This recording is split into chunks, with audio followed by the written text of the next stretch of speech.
भाई साहब वो भी क्या दिन थे, दिन भर कागज पर 0 से 9 नंबर के खाने बनाना और उन नंबर से खेलना।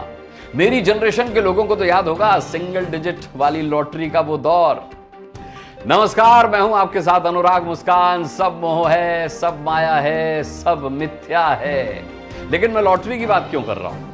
लॉटरी की बात इसलिए कर रहा हूं क्योंकि जिन्हें उस वक्त चस्का लगा वो चार्ट बनाकर भविष्यवाणी किया करते थे कि आज तो पक्का यही नंबर निकलेगा, और जिन्हें चस्का नहीं लगा था ना, वो भी 0, पंजा, छक्का, नहला दहला का आंकड़ा चार्ट में फिट होते देखने में मजा लिया करते थे। अच्छा, समझ में किसी की कुछ नहीं आता था, लेकिन मजा साहब खूब आता था। 90s माने के 90 के दशक में पैदा हुई पीढ़ी शायद सिंगल डिजिट लॉटरी के उस सुख से वंचित होगी, इसीलिए उसे मेरी इस नॉस्टैल्जिया का आनंद समझ में नहीं आ रहा होगा। अच्छा, लेकिन आप भी सोच रहे होंगे कि मैं भी कहां भटक गया, बहक गया। वो क्या है कि जब से एग्जिट पोल देखा है टीवी पर, तब से सिंगल डिजिट लॉटरी वाला दौर ही याद आ रहा है मुझे। आप भी गौर से सोचेंगे तो एग्जिट पोल में आपको भी सिंगल डिजिट लॉटरी वाली नॉस्टैल्जिया का आनंद आने लगेगा। दोनों में आंकड़ों का मोह है, आंकड़ों की माया है, और विश्लेषण में मिथ्या की ऐसी चाशनी जिसमें डूबने के बाद हार जीत का होश ही नहीं रहता, मदहोश हो जाते हैं आप। एक बार आंकड़ों का हिसाब गलत भी निकला तो फिर अगली लॉटरी, अगला नंबर, उसका गुणा भाग कि यह ठीक नहीं हुआ तो अगला नंबर तो लग ही जाएगा।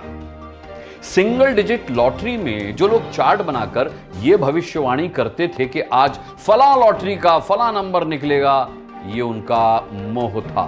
वैसा ही मोह एग्जिट पोल करने वाली एजेंसीज और उन्हें जोर शोर से दिखाने वाली मीडिया घरानों का भी है। पिछला एग्जिट पोल गलत साबित हुआ था, फिर भी वो अगला एग्जिट पोल करने और दिखाने के मोह से उभर नहीं पाते। पक्के लॉटरीबाज की तरह जो खुद को तसल्ली देता था कि उसने पैटर्न तो ठीक पकड़ा था, लेकिन तिक्की की जगह अट्ठा निकल आया। एग्जिट पोल करने वाली एजेंसीज का भी यही हाल है। आप में बहुत से लोगों को याद ही होगा 2004 का लोकसभा चुनाव। एसी नेल्सन नाम की एक नामी चार्ट बस्टर एजेंसी हुआ करती थी।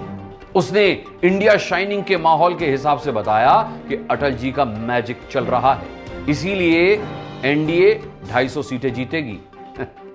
ओआरजी मार्ग ने भी एनडीए को 250 तक पहुंचा दिया।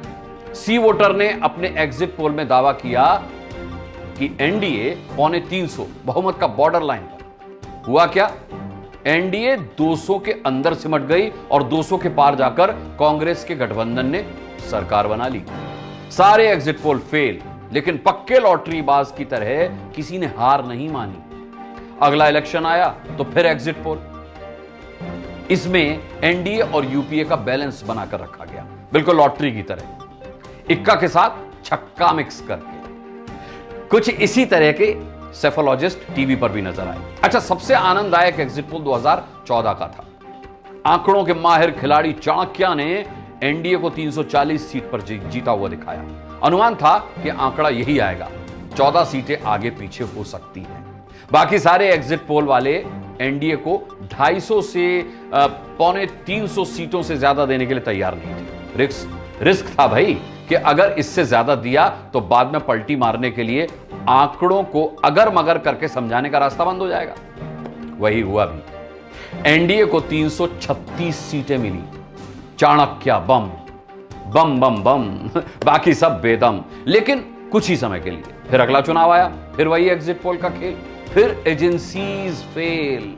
आपको याद होगा 2013 का दिल्ली विधानसभा चुनाव, कैसे भूल सकते हैं। किसी ने आम आदमी पार्टी को 18 से 19 से ज्यादा सीटें नहीं दी थी, लेकिन आम आदमी पार्टी ने जीत ली 28 सीटें।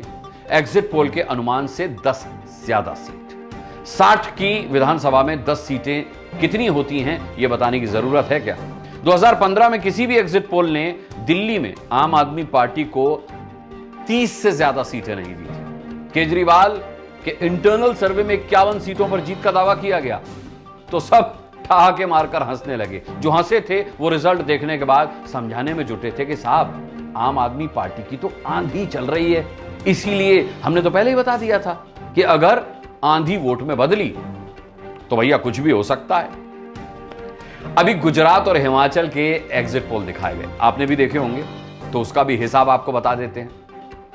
देखिए 2017 में एक्सिस माई इंडिया को छोड़कर सारे एग्जिट पोल यही दावा कर रहे थे कि बीजेपी 108-109 सीटों पर पक्का जीतेगी। हुआ क्या?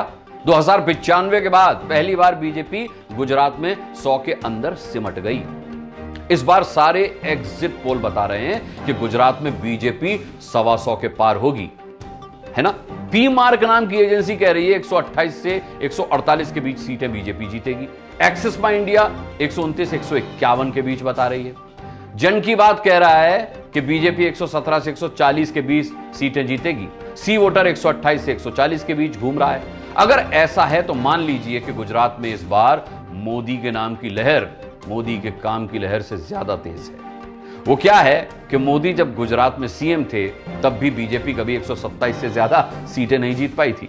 इस बार तो एग्जिट पोल में बीजेपी को 150 के पार पहुंचा दिया गया है भाई, यानी सारे रिकॉर्ड ध्वस्त कर दिए गए। बार बार एग्जिट पोल गलत क्यों होते हैं, इनकी माया क्या है और कितनी बड़ी है, इसकी बात करने से पहले आपको यह बताता हूं कि एग्जिट पोल का मोह क्यों है। सिंगल डिजिट लॉटरी सिंड्रोम को समझिए। लॉटरी में हारने वाला चाहे कितनी भी बार हारे, उसका मोह कभी नहीं छूटता था कि अगला नंबर वही निकलेगा जो उसके मन में पैदा हुआ है। एग्जिट पोल करने वाली एजेंसीज को भी लगता है कि इस बार पब्लिक ने वोट देने के बाद फिरकी ले ली, अगली बार फुल प्रूफ सर्वे करके एग्जिट पोल को एग्जैक्ट पोल बना देंगे। उनकी बात पर main stream media, news channel वाले भरोसा कर लेते हैं क्योंकि उन्हें पक्का भरोसा है कि एग्जिट पोल के आंकड़े चाहे फेल हो जाएं, उनका जादू दर्शकों पर कभी फेल नहीं होता। क्योंकि जब लॉटरी बाजों के चार्ट में ताक झांक करके लोगों को आनंद मिल सकता है तो एग्जिट पोल के आंकड़ों में कैसे नहीं मिलेगा। यह वही साइकोलॉजी है जनाब। पुराने जमाने के मजे हुए लॉटरीबाज सेफ साइड लेकर खेलते थे। उन्हें पक्का मालूम होता था कि निकलेगा 2 नंबर, लेकिन वो सेफ साइड के लिए कुछ और नंबर्स की रेंज लेकर चलते थे। शास्त्रों में इसे अंकों की माया कहते हैं, जिसका इस्तेमाल एग्जिट पोल करने वाली एजेंसीज बहुत अच्छे तरीके से कर रही हैं। अब गुजरात को देख लीजिए, समझ लीजिए। कुल जमा 182 सीटें हैं, जिनका सबसे सटीक एग्जिट पोल बताने वाले 20-22 सीटों की रेंज लेकर आपको बता रहे हैं। इसमें भी एरर मार्जिन अलग से है।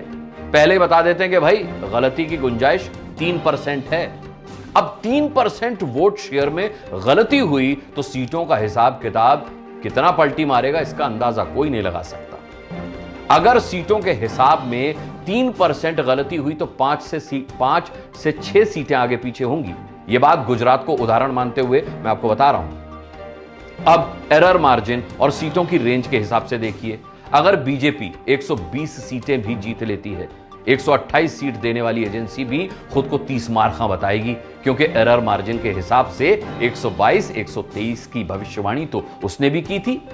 बीजेपी को 129 से 151 सीटें देने वाली एजेंसी अपने आप को बताएगी कि भैया देखिए उसका एग्जिट पोल एग्जैक्ट पोल निकला, क्योंकि वो 129 के हिसाब से एरर मार्जिन को माइनस कर देगी। रेंज की यही माया है जिसमें आपको फंसाकर एजेंसीज और न्यूज चैनल आपको अगले एग्जिट पोल के मोह में फंसा लेते हैं, उस चक्रव्यूह में आपको फंसा लेते हैं। अब इस खेल के पीछे की मिथ्या भी समझ लीजिए।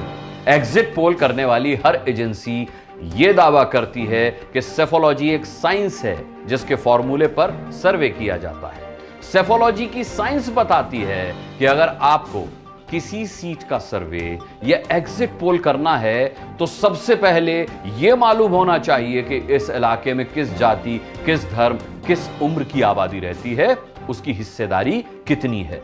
फिर उसी हिस्सेदारी के अनुपात में हर वर्ग के लोगों से उनकी राय पूछी जाती है। अब इतने साल मीडिया में काम करने के बाद मैं आज तक यह नहीं समझ पाया कि जब देश में जाति के हिसाब से जनगणना 90 साल से नहीं हुई तो इन सेफोलॉजी वालों को कहां से आकाशवाणी होती है कि कौन से इलाके में किस जाति के कितने लोग रहते हैं। कोई बताए मुझे। भारत में जातियां सबसे बड़ी राजनीतिक सच्चाई हैं। एक जाति में अनेक उपजातियां हैं। उन जातियों का दूसरी जातियों से टकराव होता है। जातियों के अंदर की उपजातियां आपस में टकराती रहती हैं। ऐसे में जब तक जातियों और उपजातियों का हिसाब साफ नहीं होगा तब तक सेफोलॉजी कैसे काम करेगी। सैंपल साइज का भी चक्कर है, आपको बता दूं। 1.5-2 लाख वोटर वाले इलाके में 150 लोगों की राय के आधार पर हार जीत कैसे तय हो सकती है? अगर होगी तो सर्वे की राय होगी या फिर होगा तुक्का। तो मेरी राय यह है कि आपको जिसे साइंटिफिक डेटा कलेक्शन के आधार पर एग्जिट पोल बताया जाता है वो असल में ऐसा ही है कि निशाने पर लगा तो तीर वरना तुक्का, जिसे कभी कोई चैनल या एजेंसी कबूल नहीं करती आपके सामने। अब देखिए, सेफोलॉजी का साइंटिफिक डेटा कलेक्शन करने वाले एक बात नहीं समझते, और समझते भी हैं तो आपको इस मिथ्या भ्रम से बाहर नहीं निकलने देते कि पॉलिटिकल साइंस इतना पेचीदा होता है जिसमें फंसने के बाद साइंस के सारे नियम कायदे पानी भरने लगते हैं। चुनाव में तो पॉलिटिकल साइंस के साथ सोशियोलॉजी का बड़ा नशीला कॉकटेल भी तैयार हो जाता है। इस कॉकटेल में चूर इंसान की साइकोलॉजी अमेरिका के सेफोलॉजिस्ट भी नहीं समझ पाते। देखिए, अगर समझ पाते तो 2016 के एग्जिट पोल में जीतने के बाद हिलेरी क्लिंटन चुनाव नहीं हारती। अब सोचिए और दिमाग से सोचिए कि अगर सेफोलॉजी अगर अमेरिका में फेल हो गई, जहां जातिगत समीकरण नाम की कोई चीज ही नहीं है, क्या है वहां पर? सिर्फ धर्म है, और क्या है? चमड़ी का रंग है। वहां भी पब्लिक का मन पढ़ने का दावा करने वाले फेल हो जाते हैं, तो फिर भारत में कोई एग्जिट पोल अगर यह दावा करे कि सबसे साइंटिफिक, सबसे एग्जैक्ट पोल उसी का है, तो ये मिथ्या नहीं है तो और क्या है। लेकिन फिर भी अगर आपको ये एग्जिट पोल देख करके मजा आ रहा है तो आनंद सर्वोपरि है। हां, लेकिन यह जरूर बताइएगा कि ये मोह माया मिथ्या का बुलेटिन एपिसोड आपको कैसा लगा। अच्छा लगा तो कमेंट बॉक्स में बताइए, बुरा लगा तो भी कमेंट बॉक्स में कमेंट करके बताइए, और हां, चैनल को सब्सक्राइब जरूर कीजिएगा, लाइक कीजिएगा, बेल आइकन प्रेस कीजिएगा। मैं किसी और विषय पर, उसके पीछे छिपी मोह माया मिथ्या लेकर बहुत जल्द आपके सामने फिर हाजिर हो रहा हूं। तब तक के लिए अपना बहुत बहुत ख्याल रखिएगा। मुझे आज के लिए इजाजत दीजिए। नमस्कार।